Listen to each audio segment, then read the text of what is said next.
If you recall, I said there was three vows that we are really committing to together when we get married. One is I will grow. I'm not just going to stay this version of myself.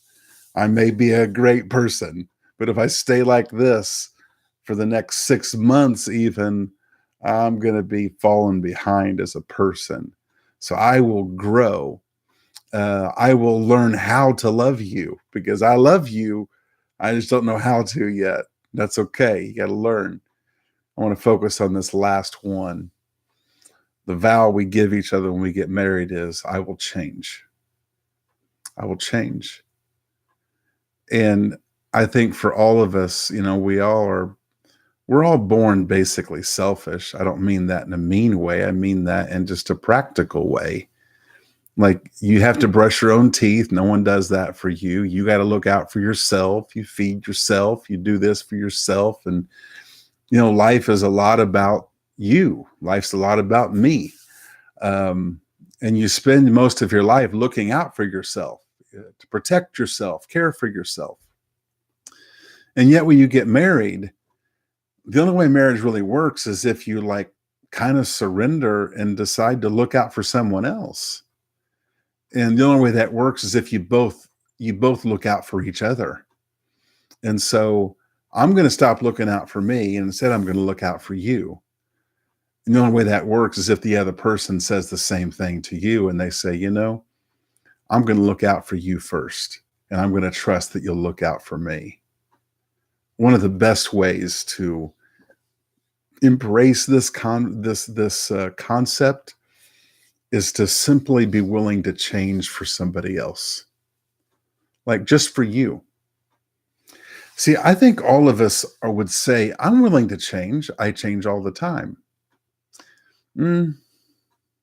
Yes and no. I think normally we should phrase it like this. We're willing to change in the ways that we are choosing we want to change.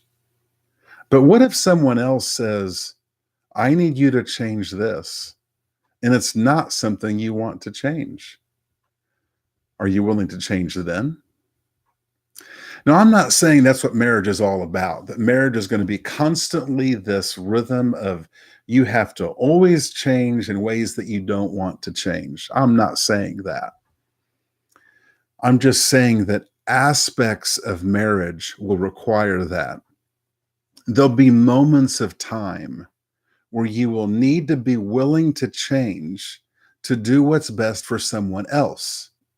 It's not every day, it's not every week, it's not every month. But when that time comes, it's going to be critical.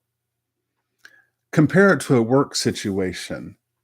There are times when something in your workplace changes and you're like, oh, I like this change. That helps me. But what if, for the betterment of the whole company, there's a change that needs to be made that requires you to fill out an extra form or do something that's kind of just like not your cup of tea, and it's best for the whole company? Are you the kind of person that says, well, I hate filling out this form, but we need to do it, so let's just do this? So what I want to ask you to ask each other is this: when's the last time you changed for someone else? And it may be in a school situation, it may be in a work situation, or just a general relationship. But when's the last time you changed for someone else?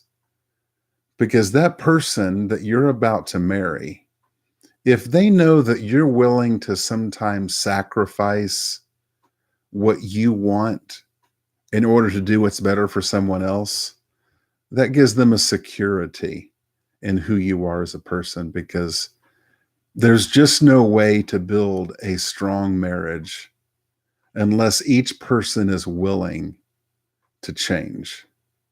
So, are you willing to change? Ask each other the hard questions about change. We'll see you in a couple days.